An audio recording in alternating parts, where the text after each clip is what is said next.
Hello, everyone, and welcome. Thank you. Hopefully you enjoyed that music today, and happy St. Patrick's Day to everyone. Very happy that you're able to join us today at this Xeikon Café TV session. Little housekeeping. As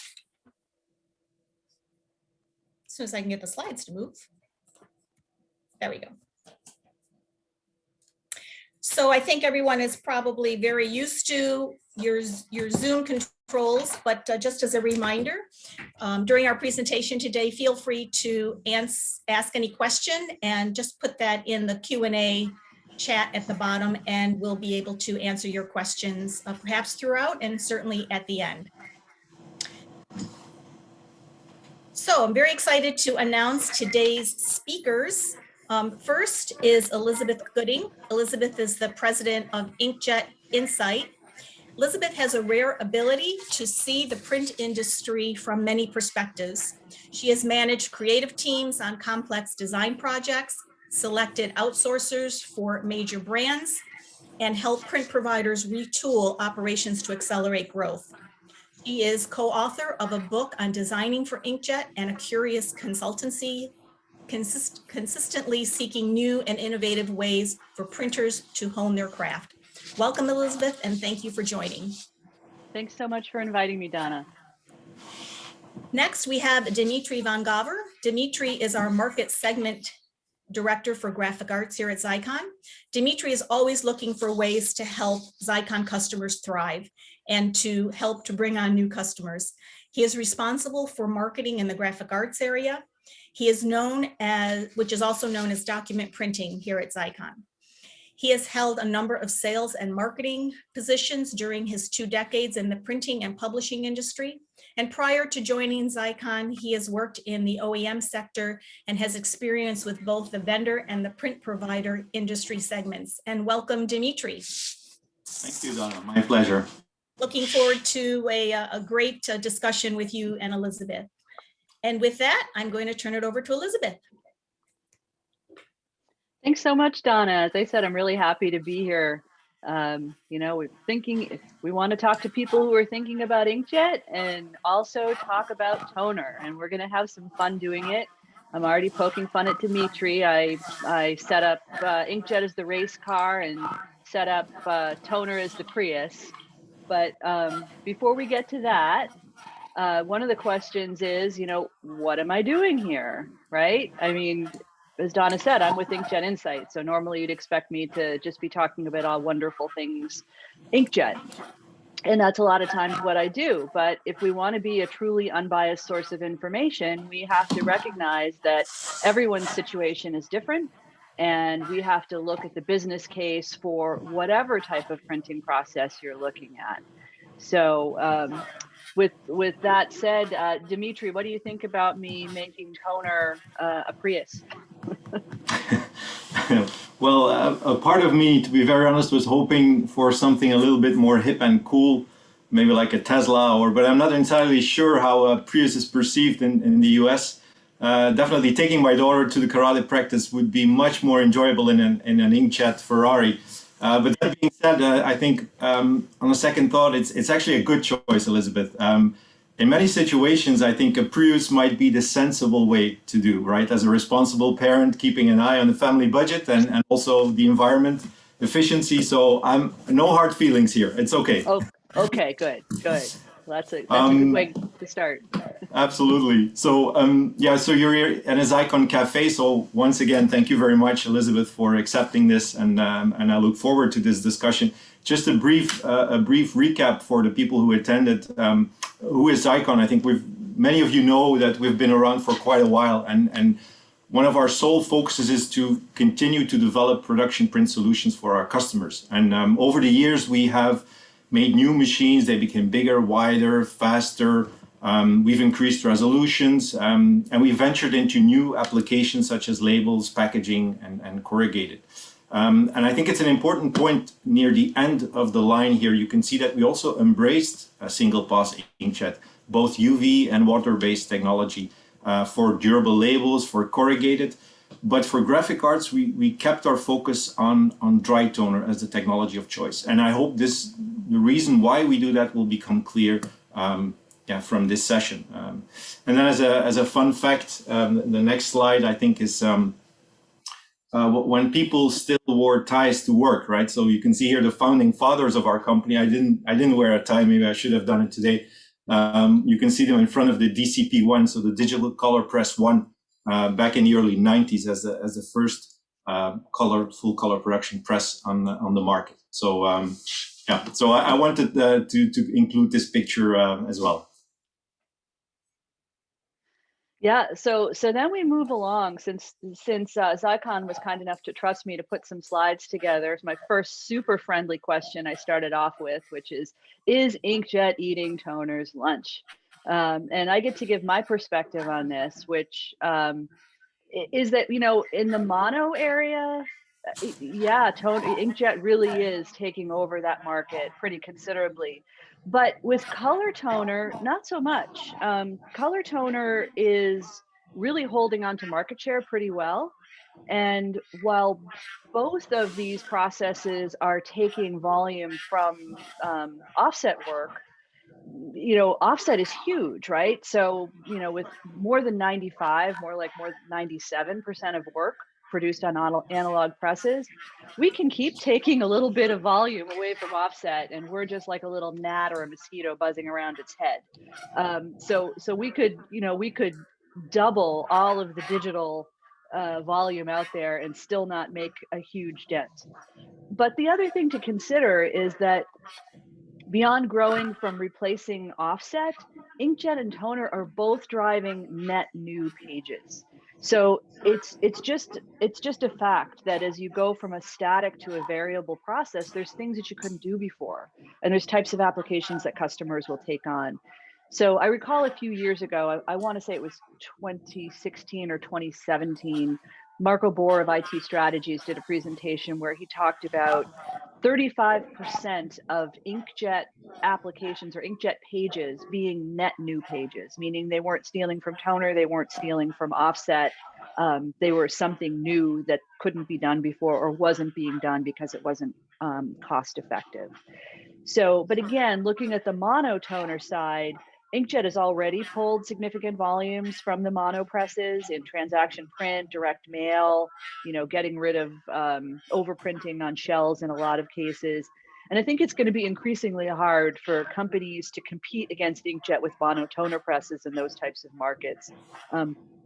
Pre-printed stocks and the time to market is just too much. So the color market is continuing to grow according to IT Strategies even through 2023, and the numbers that they put out were before the pandemic, so it may hang on to market share for even longer than that.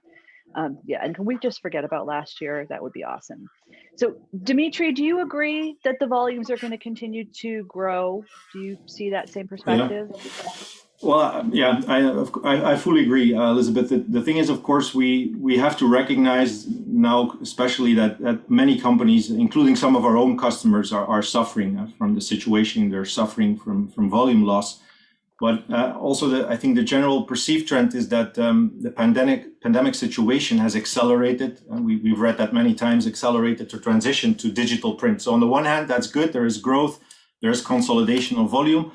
But on the other hand, we've also seen that the vulnerability of this model of volume consolidation on big machines, centralized print, it's a vulnerable model. I think we've seen that with when volumes drop, but the bills still need to be paid of those machines. When you have sudden restrictions on transportations and border closings and stuff like that, it could even be a good idea to have a decentralized, more flexible technology deployed as an alternative strategy. So in that sense, I do believe that for dry toner, full color production, there's still room for growth. Of course, not as an aggressive rate as we see with the inkjet pages. That's definitely true. Great. So one of the things I just wanted to mention is, before we talk about, we have to go back to the previous slide, I think, because I think we missed one there. Is really that there are many different kinds of inkjet and toner. And so to kind of set the stage of what we're talking about here, there are ultra high speed and high volume machines of inkjet particularly that cost many millions of dollars. And then, at the lower end, we have inkjet and toner that are used for reprint or office applications and things like that. And that's really not what we're talking about in the production realm. But even in the mid-range there of high-speed production, there are a whole lot of different types of inkjet and electrophotography devices.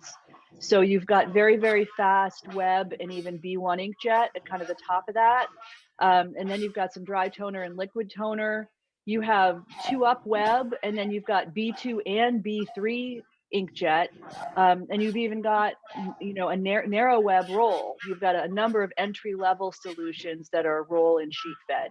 So it's hard, you can be saying roll or you can be saying sheet, and it can be meaning very different things. You can be saying toner and be meaning very different things. But for our discussion today, we want to focus on the high-speed production in the middle, typically devices costing under $2 million, and look at what are some of the challenges there. So, Dimitri, what do you think are the biggest inkjet challenges, based on me kind of setting that up as a general discussion?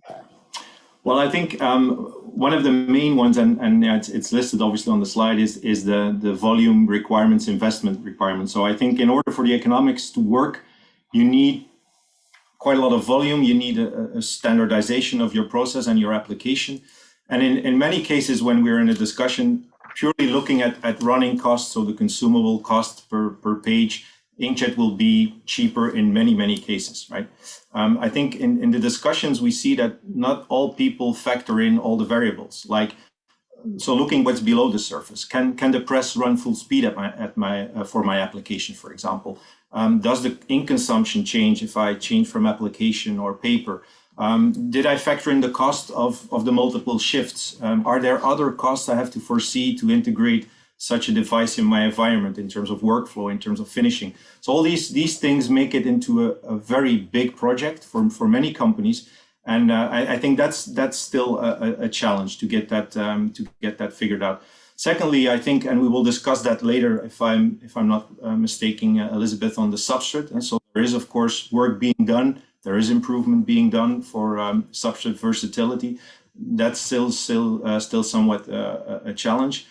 And then also the third item there, what I mentioned is it is still changing and evolving, and that's good from an advancement perspective, of course. But that also has a downside. It has a downside of obsolescence of your investment, and I'm sure a lot of the vendors have good programs in place. But still, he or she, when you buy a machine, you should be aware of the fact that it may be subject to upgrades, new ink sets, dryer technology, and stuff like that. So I think these are in a nutshell, and of course, I'm sure we will touch upon many of them later. But these are my top three, let's say.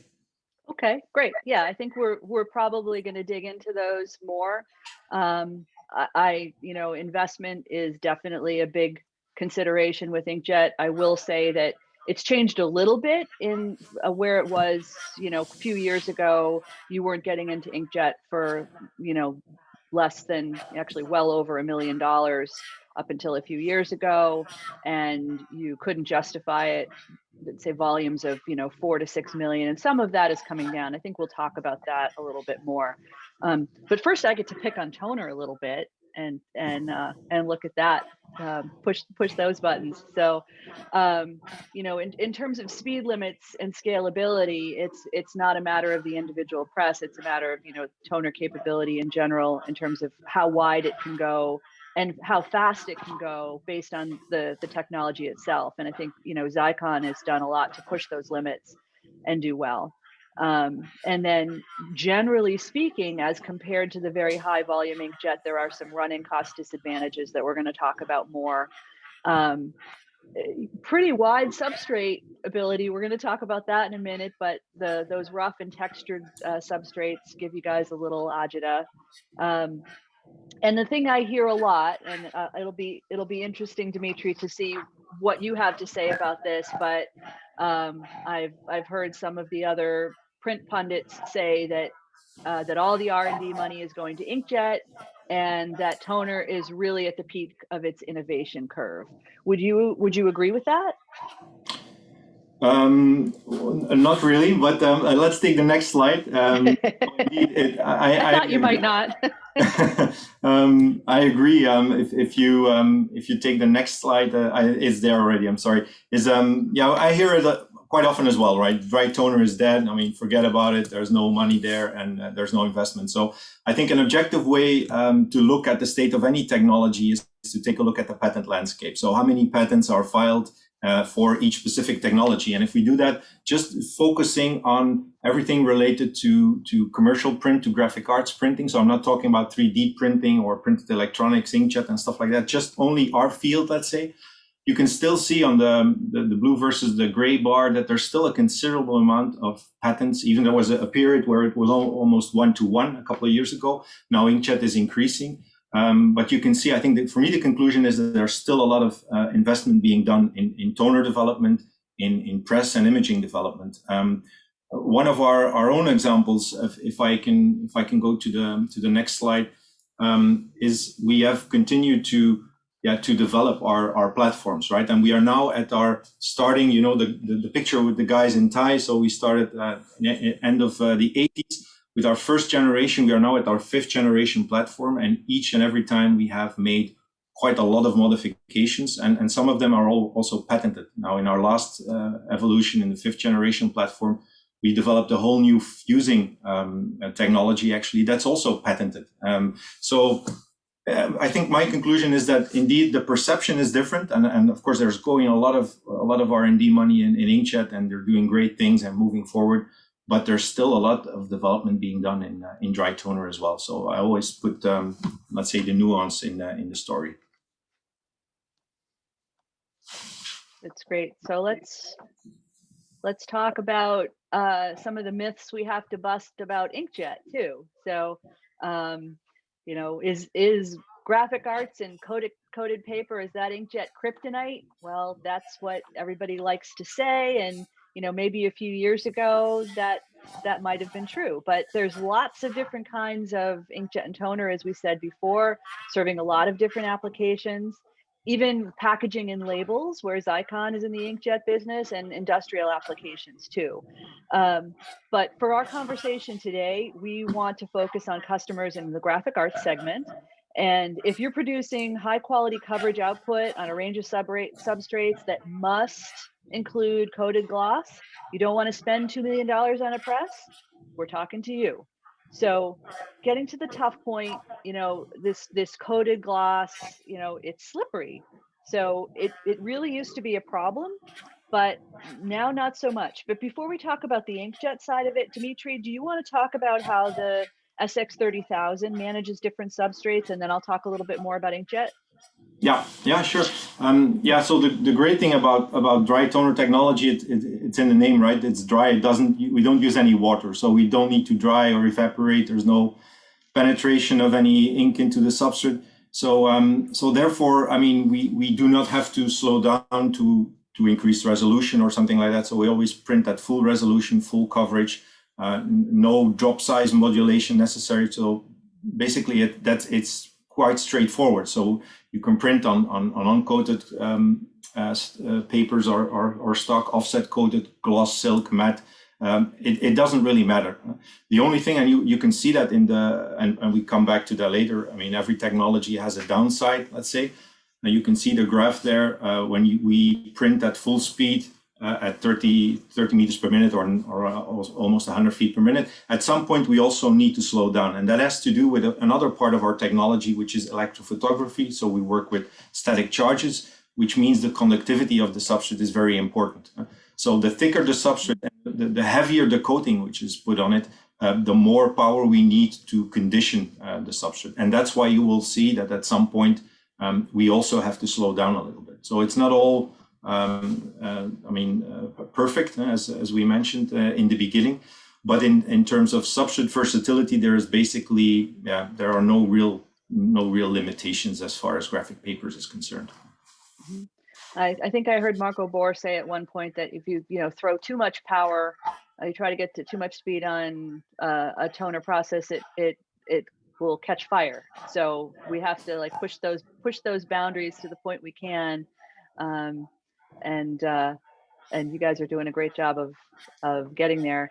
On Inkjet, we've got a lot of different processes, as I said before, so it's a little confusing to say that Inkjet won't print on coated gloss stock or even on a lot of other offset stocks, because this has always been a capability of UV inkjet that's kind of inherent in the UV inks, but the UV presses, at least for graphic arts, don't typically go as fast as some of the aqueous inkjet presses. There are aqueous presses that have been around for a while that have been able to print to some degree on gloss stock, some better than others, using primer.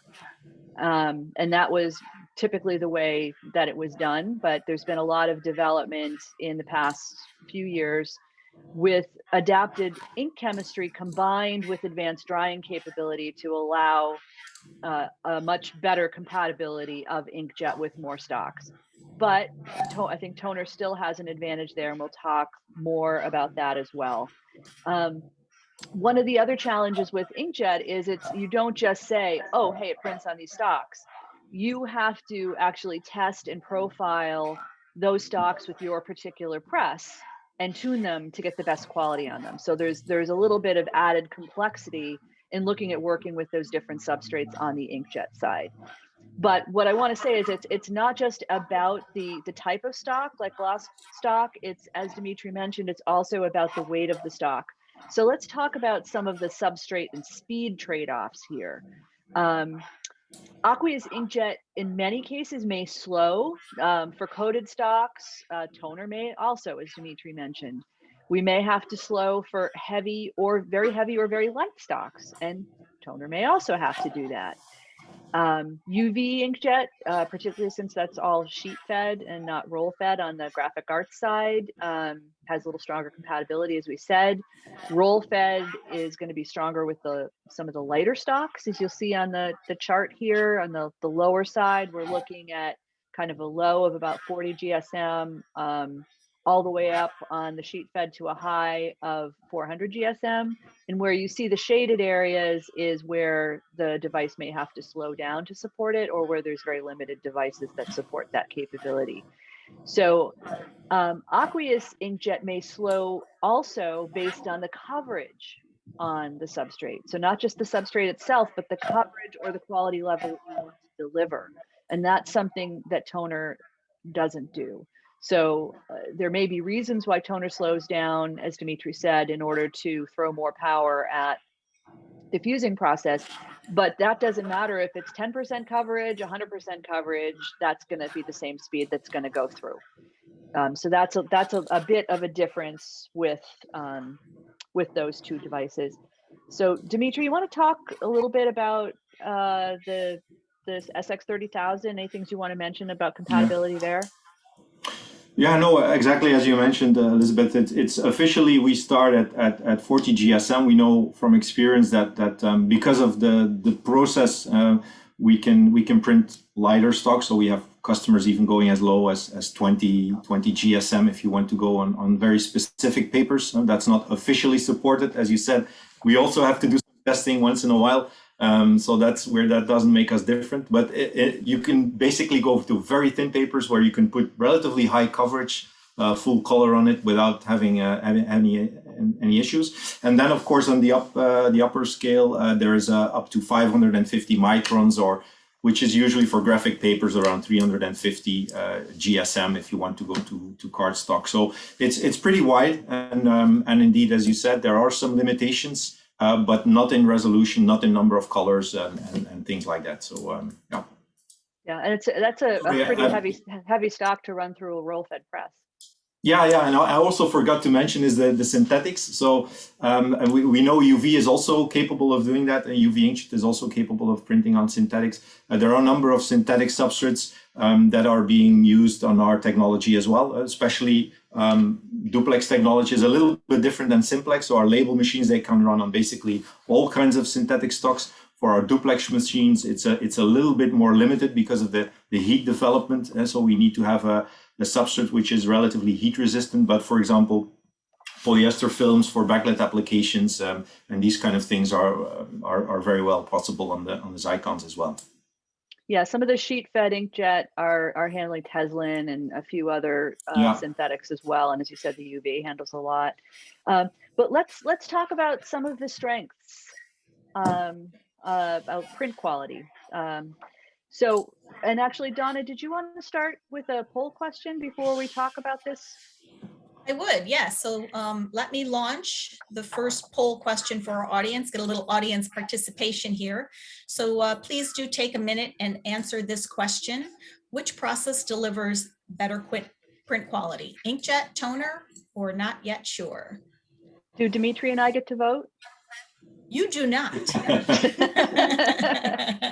Oh, well, then I guess I'll close it on my screen. Darn. Okay. So let me talk about this slide while people are taking a minute to answer the poll. And, I just want to say, when you talk about print quality, there's true believers about any process, offset, toner, inkjet, their particular type of inkjet. But we really should be looking at things in a measurable and a data-driven way. So things like, chroma, gamut, density, line and text clarity, all that stuff can be measured. And then we can really be looking at a particular press and saying, what does it do? The other thing in terms of some of the myth busting that we're trying to do on this call is that, if you go out and you search on the web, or you go and look up information on the, print quality of toner versus offset, digital versus offset, inkjet versus toner, AM screening versus FM screening. There's a lot of old truths about pros and cons of those technologies that are based on processes that aren't used anymore. Right. So we don't have people physically setting plates. It's digital. The offset is being driven by a digital front end for the most part. That takes away, the potential for moire and other issues there. Inkjet is typically not just using a single drop size, or if it is, it's a much finer drop size than people were looking at previously. The pigments that are being used, the overall ink chemistry is very different. And then, of course, some of the things about toner have changed as well. So, there's lots of different types of inkjet, even offset. And after we take a look at the answers to this poll, Dimitri and I are going to play nice again, and we're going to talk about some of the strengths of both technologies. Okay, Elizabeth, let me share the results to the audience. Okay. And so, not sure if anyone is surprised by this. So 15% of our audience said inkjet delivers better quality, 68% toner, and 17% not sure, which means we've got some proof points to consider. Well, I'm glad the people we paid to vote actually vote. That's good for us. No, but we were going to talk about the strengths and weaknesses, or let's say the strengths of both technologies, right, Elizabeth? Yeah. So let's take a look at that. And so some of the things that don't necessarily get as much credit on inkjet is the color consistency from run to run.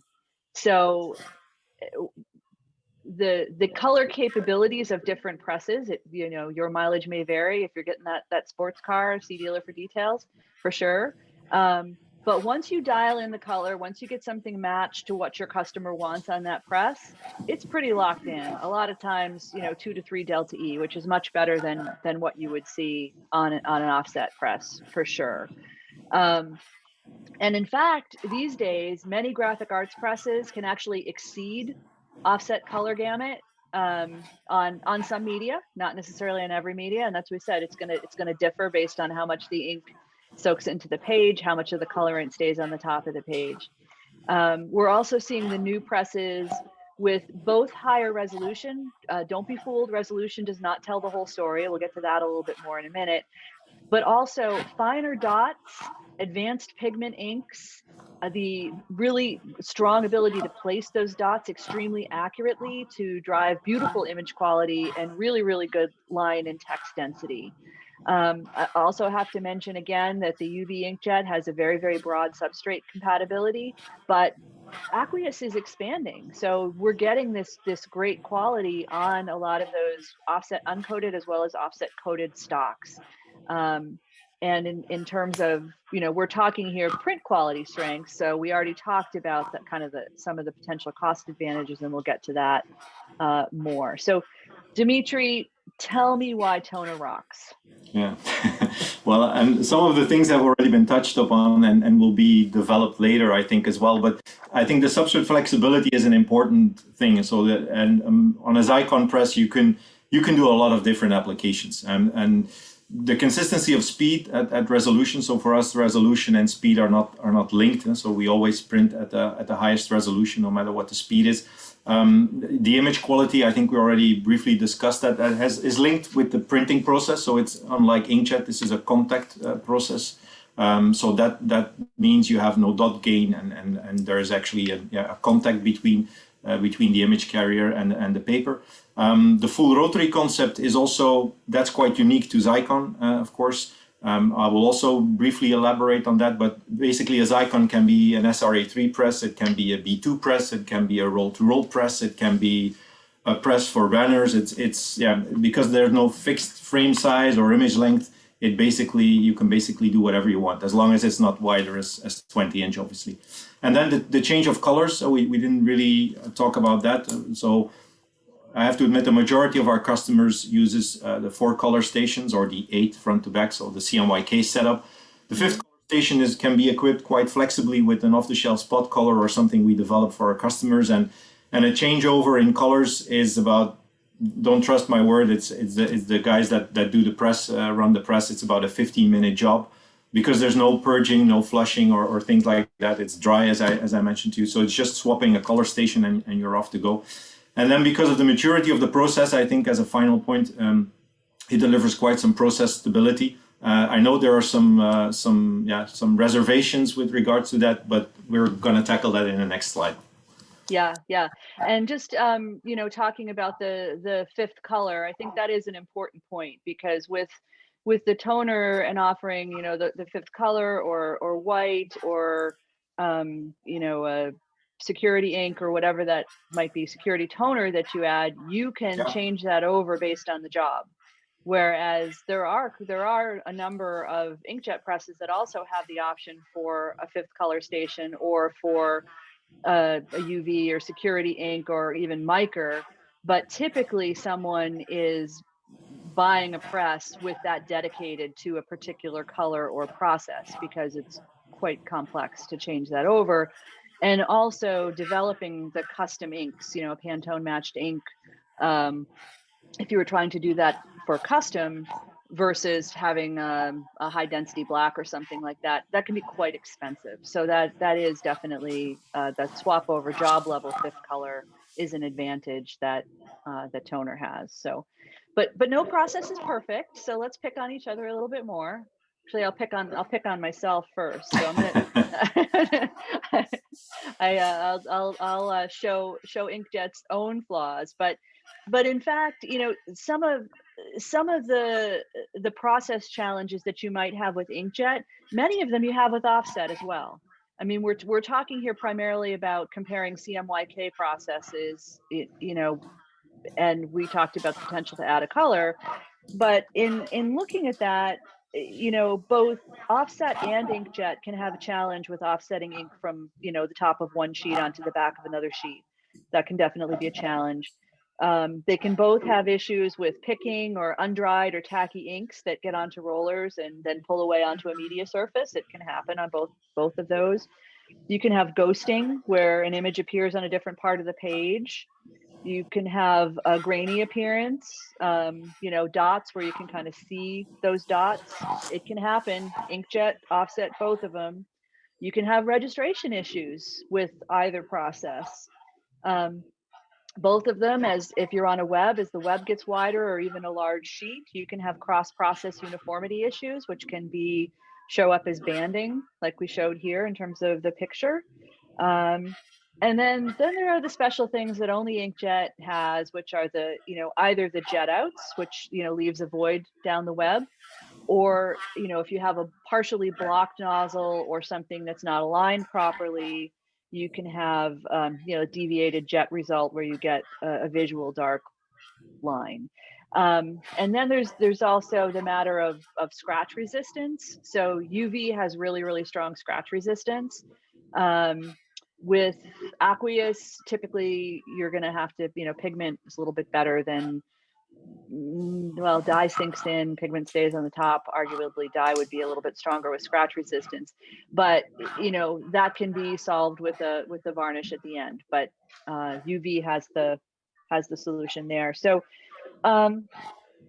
Dimitri, so you gonna tell me the toner is perfect, or No, tell me all your flaws, and then tell me how Xeikon solves for them.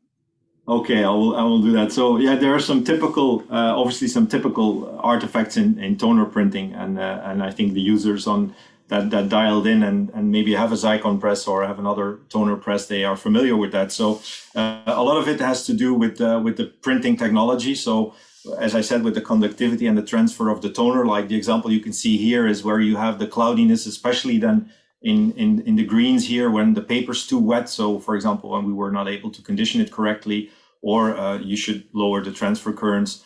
There are some issues that can appear in the fusing department as well, let's say. So a typical thing which you maybe heard about is like blistering. So when we fuse too hard and there's still moisture left in the paper, it tries to evaporate, finds its way out and breaks the toner layer. So there are a number of artifacts, and indeed also in toner printing. Scratch resistance is also dry toner is by design a little bit more scratch sensitive than, for example, a UV print. But we have, for many of these, let's say, of these challenges, we have been developing quite some good solutions. Yeah, again, first the print quality, because that's an important one. I think we haven't, or I haven't really picked in on that topic. So we have obviously an EP process, but we don't use a laser. So for the people who are not really familiar with Xeikon, we use an electrophotography, obviously, but with an LED bar. So you can see the LED bar contains more than 20,000 individual LEDs, and they kind of image to a drum with organic photoconductor layer on it.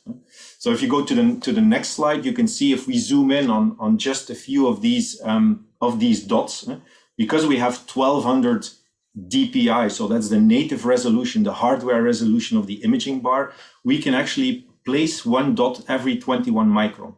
And every dot that we place corresponds to one LED, and that LED can be modulated up to 16 different gray levels. So it's not a binary process like with a laser, which is on or off, but it's you can put it off for a little bit on, a little bit more, until you have these different gray levels. So, and that's the big difference between resolution and addressability, because personally, I think when I read specs, it's not always straightforward of inkjet presses. I can read true resolution, native, apparent, addressability. And I think the thing that that I showed there on the top right corner is you can have an 800 DPI resolution, right? And you can overlay these dots. You can call that whatever. I mean, some vendors have special names for that. And then you can say we have a 1600 DPI addressability, but the dot size is still the same, right? So it will not give you sharper lines, or it will not give you higher definition. It will just, you put dots one over the other. And that's not what's happening with our process, right? We have a dot of 21 micron, which is fused, and it stays 21 micron as the end result. It does not grow, it does not gain any weight, let's say.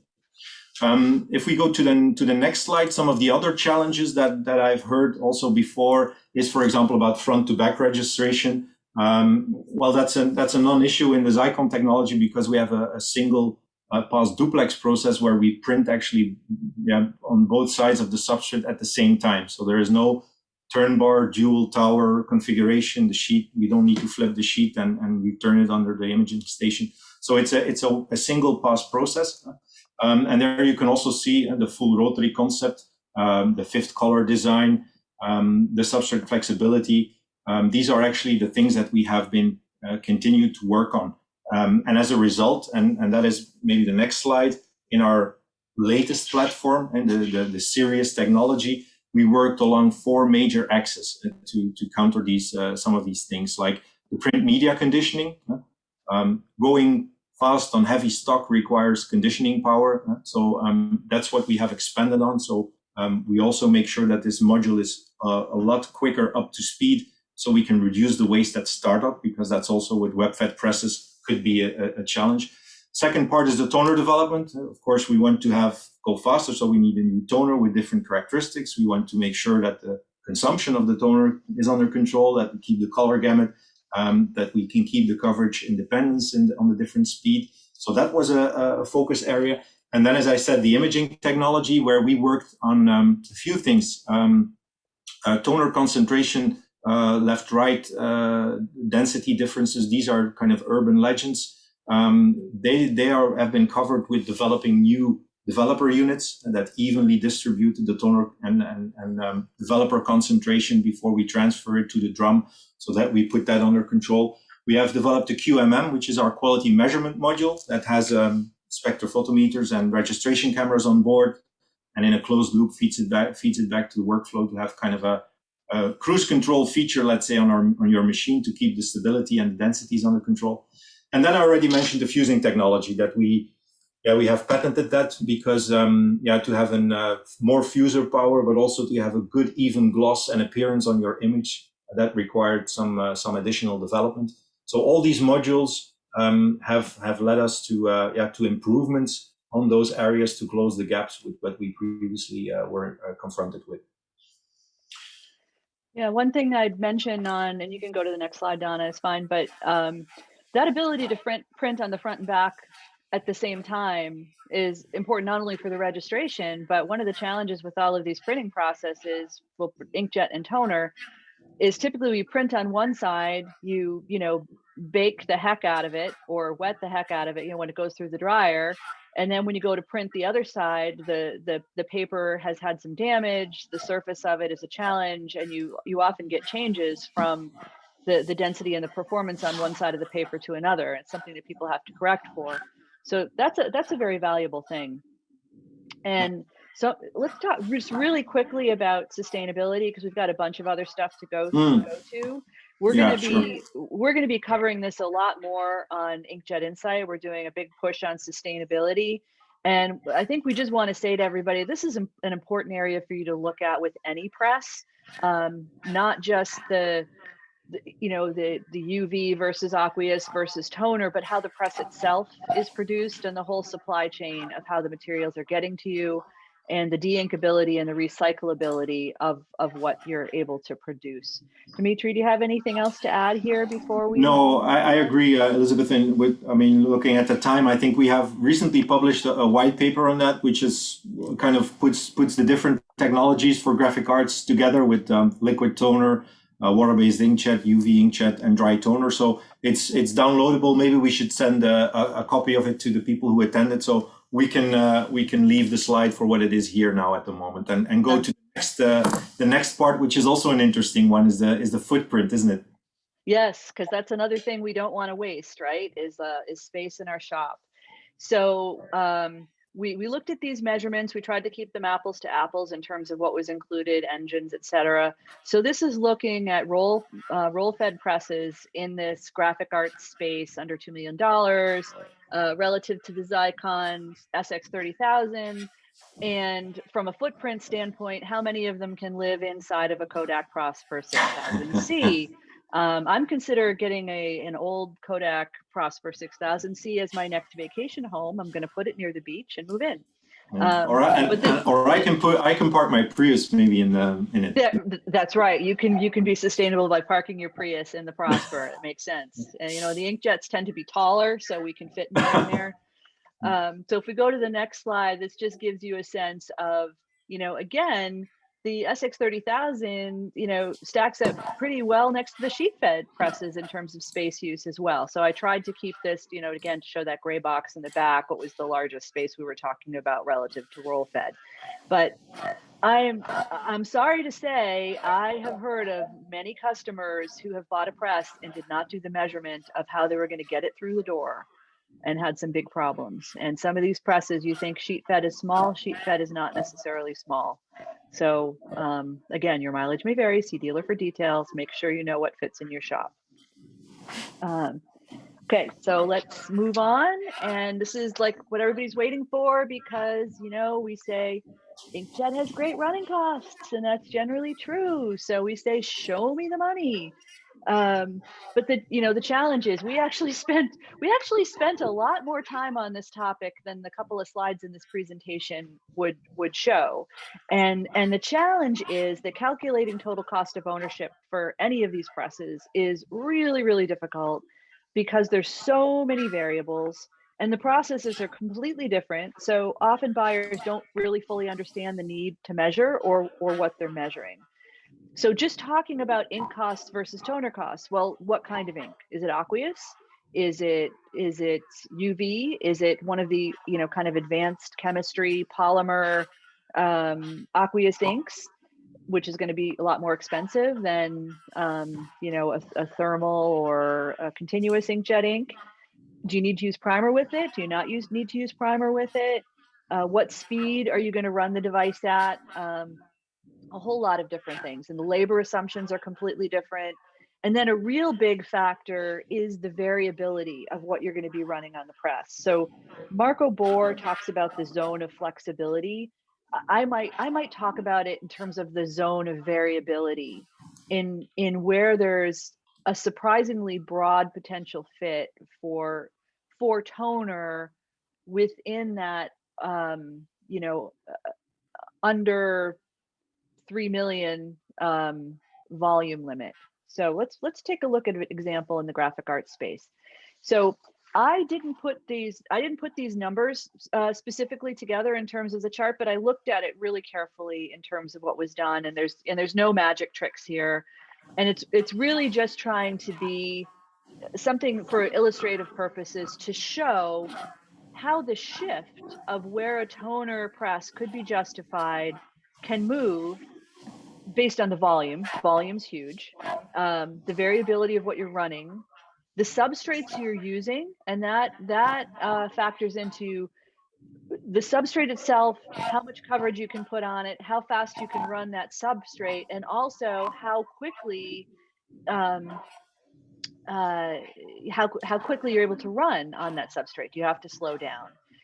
The other thing people have to think about is their risk tolerance. So if you're basing your justification on a particular volume, how confident are you that you're going to hit that level of volume month in, month out, that you're going to keep the press running?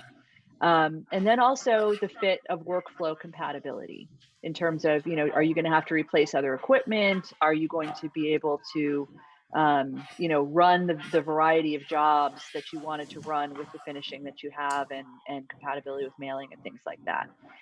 So if we look typically, yeah, over $3 million, you know, Inkjet is probably going to eat toner's lunch in most scenarios.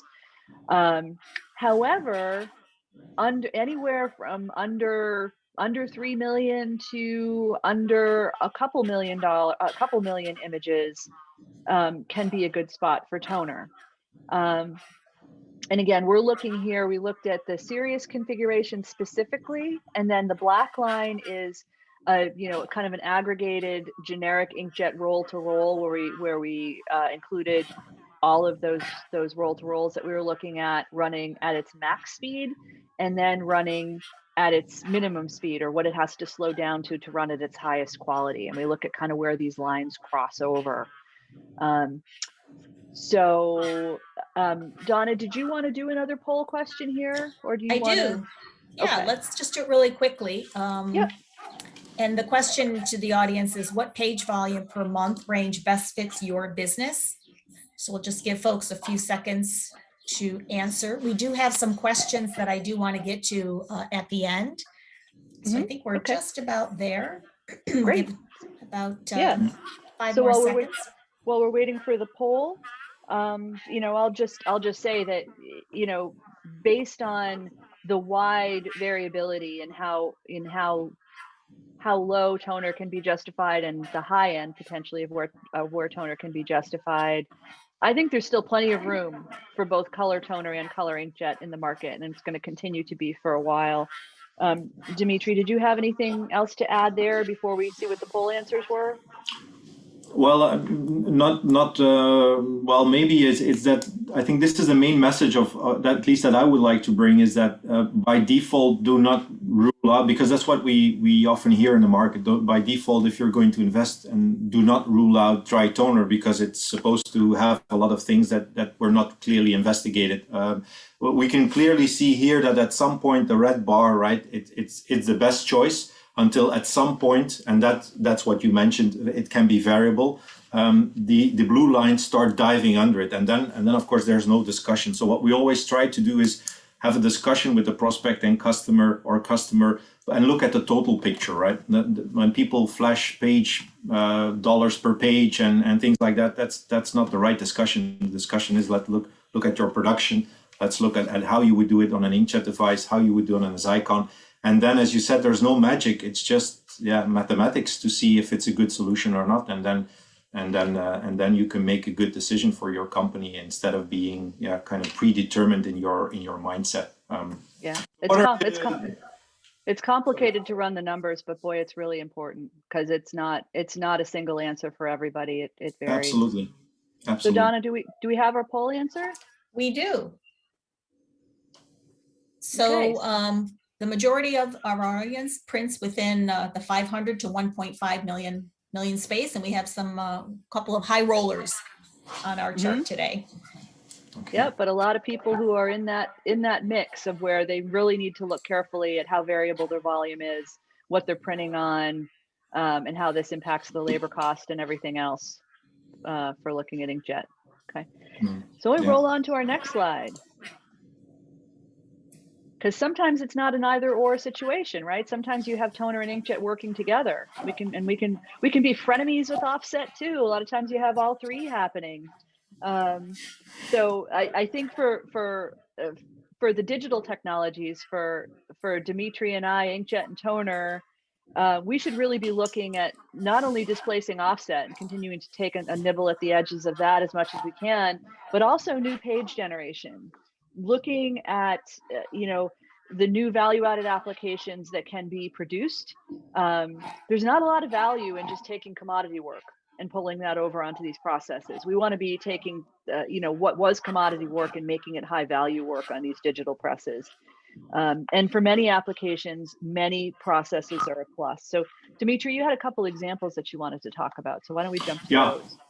Yeah, definitely. So this is a general slide, I think, and this is also one of the conclusions, that we will have, is that all the technologies will coexist. I still believe offset has a lot of advantages and is the champion when it comes to productivity and cost and for high volume static. I think that will still remain for quite a number of years. And then in between you have inkjet, and maybe I've not been that friendly when I say the USP is sellable or good quality at moderate coverage at specific media. So maybe I was a little bit too limiting there, but I picture.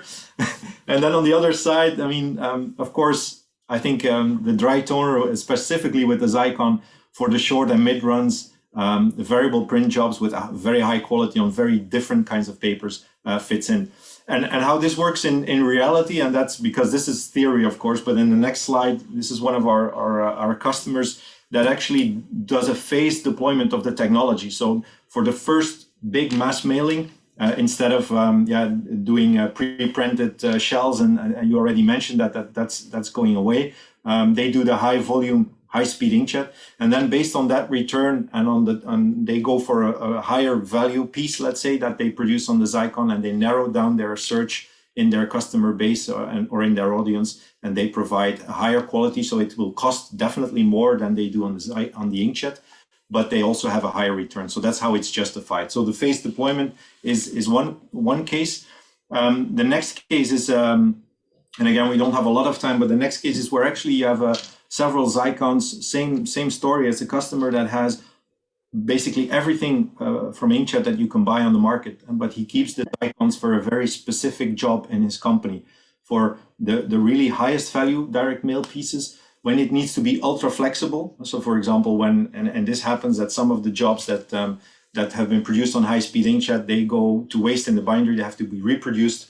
Well, to start up a high-speed volume press again, that's probably not good, because it's planned 24/7. So they use the Xeikon to do the rerun for that.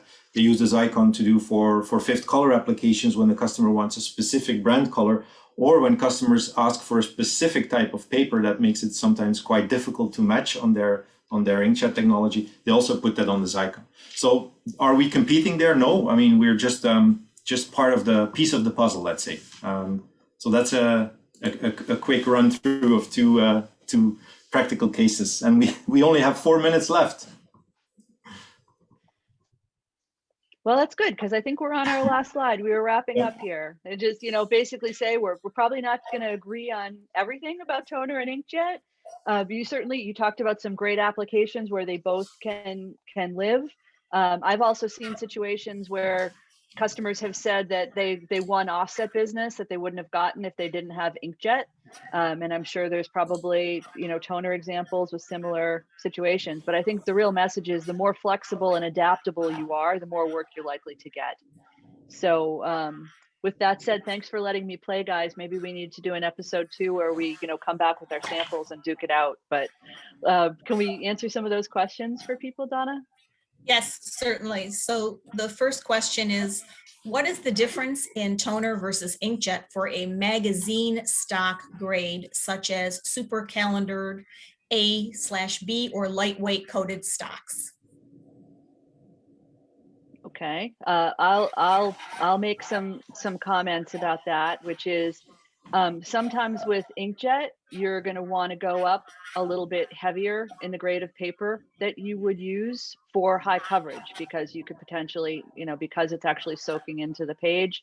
And if you want to get good coverage, you need a little bit of a thicker stock. So with magazines, that can have a big effect because you have the cost of mailing. So there are definitely companies who are using inkjet for magazines, and they're getting great color and the images look great, but you may have a trade-off in terms of the stocks that you're going to use for that solution. So Dimitri, thoughts on toner? No, it's I think it's a perfect summary. And yeah, for us to be very honest with you, a super calendar A/B, I don't have a specific substrate in mind. So, but any of the lightweight coated stocks, there is definitely. I hope we've shown that the substrate flexibility is definitely an advantage of the Xeikon. So nothing to add to your story, Elizabeth. Yeah. Okay, we do have some content on the site about the value of super calendared papers and the level of calendaring on the paper in terms of the results that you get in print production in general. So if that was a paper mill asking the question, there you go. So. And if it was a paper mill, please send us a few reels and we will qualify and test papers and put them on our website.